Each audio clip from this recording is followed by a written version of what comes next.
नमस्कार, आपके साथ मैं हर्षा शर्मा। शुरुआत आज की सबसे बड़ी खबर यानी कि किसानों के दिल्ली कूच से। अन्नदाता के आंदोलन पार्ट 2 का आज दूसरा दिन है। पंजाब से निकला किसानों का हुजूम हरियाणा के रास्ते दिल्ली आना चाहता है। ऐसे में पुलिस ने किसानों को पंजाब हरियाणा सीमा पर ही रोक रखा है। किसानों ने बीती रात शंभू बॉर्डर पर विश्राम किया। आज फिर से दिल्ली की ओर आगे बढ़ने वाले हैं। अब पुलिस उन्हें आगे बढ़ने नहीं देगी, किसान पीछे हटेंगे नहीं। ऐसे में आज भी कल की तरह एक बार फिर शंभू बॉर्डर पर संग्राम की तस्वीरें सामने आ सकती हैं।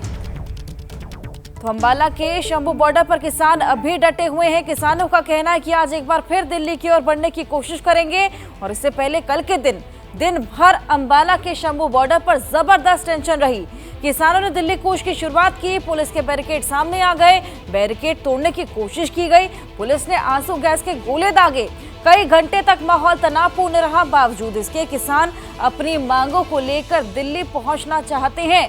मांगों को लेकर अड़े हैं। सवाल ये कि किसानों की क्या मांगे हैं, क्यों दिल्ली आना चाहते हैं। किसानों के बहाने देश की राजनीति गरमाने लगी है। इन सब सवालों का संपूर्ण सटीक विश्लेषण करती आपको एक रिपोर्ट दिखाएंगे। तो देखिए, किसान लगातार दिल्ली की ओर आगे बढ़ रहे हैं, कूच कर रहे हैं। ऐसे में हमने देखा किस तरीके से किसान यहां पर अड़े हैं अपनी मांगों को लेकर, लेकिन पुलिस भी उनको रोकने की पूरी तैयारी में है। आपको एक रिपोर्ट दिखाएंगे जो कि इन सभी सवालों का संपूर्ण जवाब दे।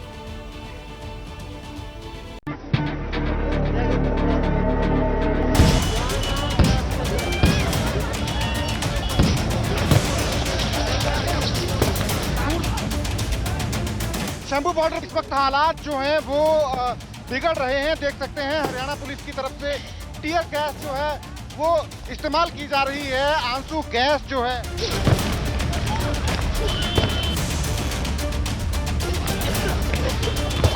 किसानों को डिस्पर्स करने के लिए आप हालात देख सकते हैं किस तरीके से ड्रोन से टीयर गैस शेल जो है वो फेंका गया है। एक और टीयर गैस शेल जो है किसानों के बीच में ड्रोन से फेंका गया है। और ये बता दें, ये पंजाब की सीमा है।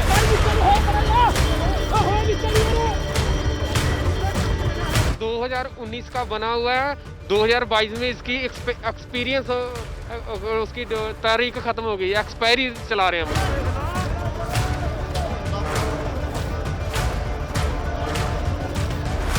शंभू बॉर्डर जो है एक तरह से बैटल ग्राउंड बन गया है। अब किसानों का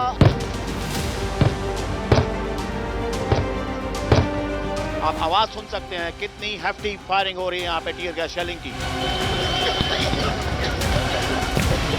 हमने सड़कों पे ब्लड देखा है, खून देखा है। जो लोग खांसते थे उनसे खून जो है निकलता हुआ नजर आया है। किसान अपना हक मांगने जा रहा है, उसको रोका जा रहा है। धरती पर संग्राम, धुआं धुआं आसमान। एक तरफ पुलिस तो दूसरी ओर किसान।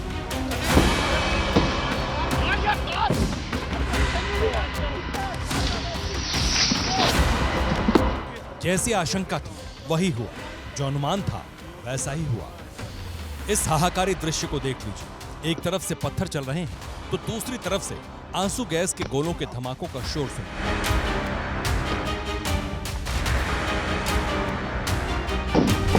किसानों को डिस्पर्स करने के लिए आप हालात देख सकते हैं किस तरीके से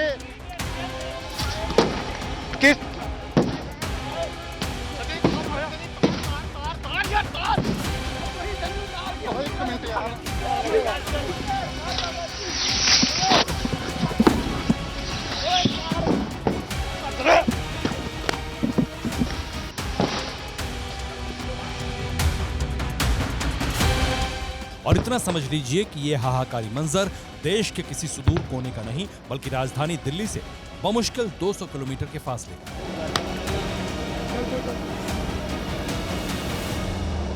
जो किसान आगे बढ़े थे जेसीबी मशीन लेके, गाड़ियां लेके, ट्रैक्टर लेके, लेकिन एक बार फिर हरियाणा पुलिस ने हेफ्टी फायरिंग की है टीयर गैस की, जिसके कारण जो है किसान इस तरफ आए हैं। काफी तैयारी कर रखी है। उनका भी यही है कि किसी ना किसी तरह किसानों को रोका जा सके। ये देखिए, आप आवाज सुन सकते हैं कितनी हेफ्टी फायरिंग हो रही है यहाँ पे टीयर गैस शेलिंग की।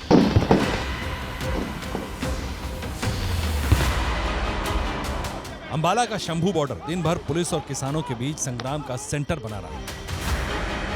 किसान दिल्ली कूच की जिद पर अड़े रहे। पुलिस हर हाल में किसानों को रोकने की मशक्कत करती रही। दोपहर होते होते बवाल शुरू हो गया।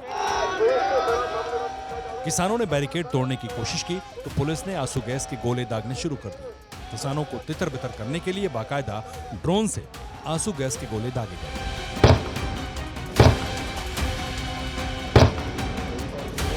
ये आप देख सकते हैं, एक ड्रोन से टीयर गैस शेल जो है वो फेंका गया है किसानों के बीच में।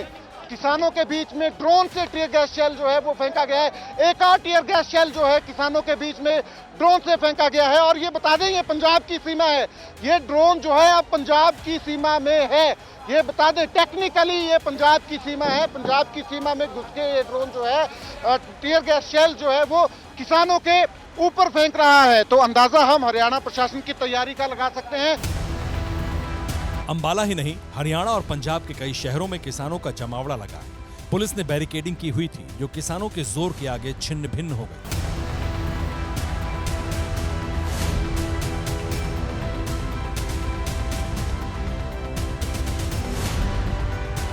तस्वीरों में आप देखिए कि यहाँ पर एक मिक्सचर मशीन जो है वो दिल्ली पुलिस की तरफ से मंगाई गई है और जो सीमेंट्स के बैरिकेड्स आप ये देख रहे हैं, इन सीमेंट्स के बैरिकेड को पक्का किया जा रहा है। पहले सीमेंटेड जो बैरिकेड्स हैं वो लगाए गए हैं, कीलों का इस्तेमाल किया गया है। इसके अलावा जो लोहे के बैरिकेड्स लगाए गए हैं उनके ऊपर कटीली तारें दिल्ली पुलिस की तरफ से लगाई गई हैं। दिल्ली के टीकरी बॉर्डर से हम दिखा रहे हैं, क्रेन्स की मदद से कंक्रीट के जो स्लैब्स हैं, जो बोल्डर्स हैं, उनको ले जाया जा रहा है और एक ये दीवार यहाँ पर बनाने की तैयारी की जा रही है। Delhi police commissioner Singhu border पर सुरक्षा व्यवस्था का जायजा लेने के लिए पहुंचे हैं। आप देख सकते हैं बैरिकेड्स लगाए गए हैं, जो मार्बल के और जो कंक्रीट के जो बड़े बड़े ब्लॉक्स हैं उनको लगाया गया है, कंटेनर्स को लगाया गया है।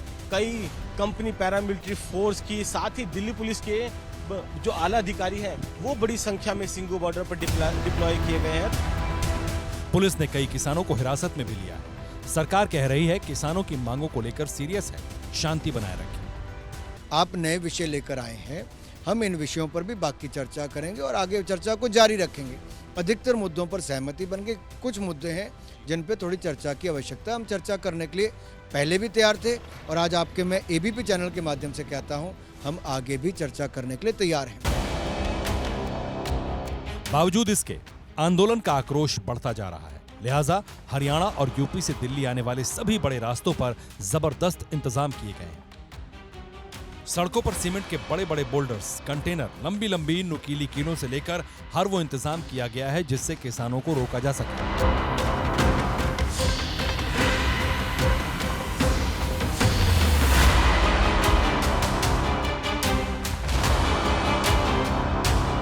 लेकिन क्या किसान रुकेंगे? सवाल ये भी कि किसान दिल्ली कूच की जिद पर क्यों अड़े?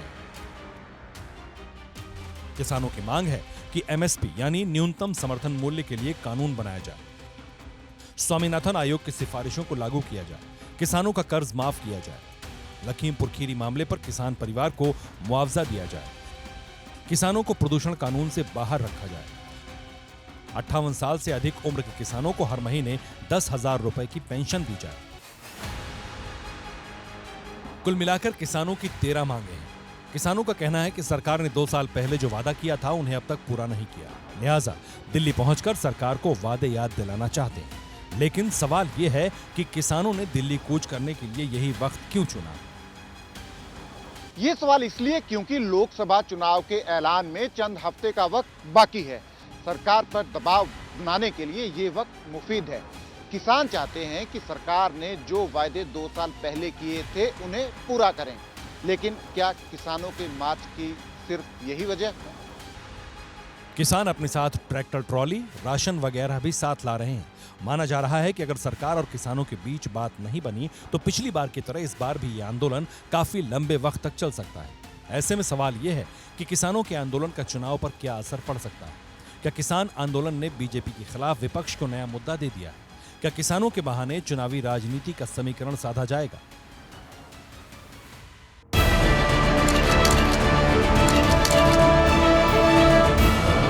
आंदोलन को रोकने के लिए सरकार कोशिश कर रही है। किसान नेताओं के साथ बातचीत भी हो रही है, लेकिन अभी तक कोई नतीजा नहीं निकला। इतना जरूर है कि किसानों के दिल्ली कूच को लेकर विरोधी बीजेपी पर हमलावर है। कांग्रेस अध्यक्ष मल्लिकार्जुन खड़गे ने पीएम मोदी पर डायरेक्ट अटैक करने में देर नहीं की। अरे एक व्यक्ति को इतना अहंकार है तो आप सोचिए ये लोकतंत्र में विश्वास करता है? नहीं, सिर्फ अपने लिए काम करता है। और अपने लिए जो व्यक्ति काम करता है वो तानाशाही होता है, वो हिटलर जैसा होता है। ये डेमोक्रेसी में, लोकतंत्र में विश्वास रखने वाला व्यक्ति नहीं होता। अखिलेश यादव बोले, सरकार किसानों की आवाज दबा रही है। दिल्ली की सरकार जानबूझ करके किसानों की आवाज दबाना चाहती है। ये वही सरकार के लोग हैं जिन्होंने किसान को कहा कि उनकी आय दोगुनी हो जाएगी, फसल की कीमत मिलेगी, एमएसपी लागू करेंगे। मौका और मुद्दा मुफीद था। हैदराबाद वाले ओवैसी भाईजान भी कहां पीछे रहने वाले थे। ये जो है मोदी सरकार की नाकामी है कि लीगल गारंटी जो एमएसपी के लिए डिमांड था उनका, उसको पूरा करना चाहिए था। क्यों सरकार इसको टाइम पास कर रही है, टाइम खरीद रही है? अब आप ऐसा रोक रहे हैं, ऐसा कोई एक फौज आने वाली है पड़ोस की देश से। अरे किसान है भाई, क्या होने वाला है? आप कीले लगा रहे हैं, रोड ब्लॉक्स कर रहे हैं, एक अजीब माहौल करके रख दिया।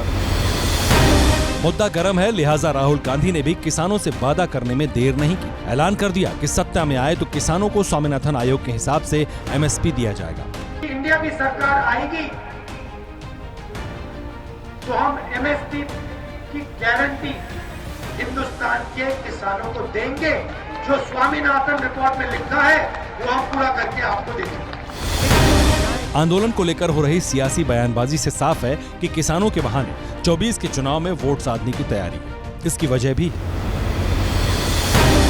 आंदोलन में ज्यादातर संगठन पंजाब के हैं। पंजाब में लोकसभा की 13 सीटें हैं। 2019 में कांग्रेस को 8 सीटें मिली हैं। अकाली बीजेपी गठबंधन को 4 और आम आदमी पार्टी को सिर्फ 1 सीट मिली थी। किसान आंदोलन में हरियाणा के किसान भी शामिल हैं। हरियाणा में लोकसभा की 10 सीटें। 2019 में बीजेपी ने सभी 10 सीटें जीती। 2014 में भी हरियाणा की सभी 10 सीटों पर बीजेपी का कब्जा रहा। पंजाब में आम आदमी पार्टी की सरकार है, जो कांग्रेस की अगुवाई वाले इंडिया अलायंस का हिस्सा है। ये और बात है कि दोनों में अब तक सीट शेयरिंग पर बात नहीं बनी है। दोनों ही अकेले चुनाव लड़ने का ऐलान कर चुके हैं।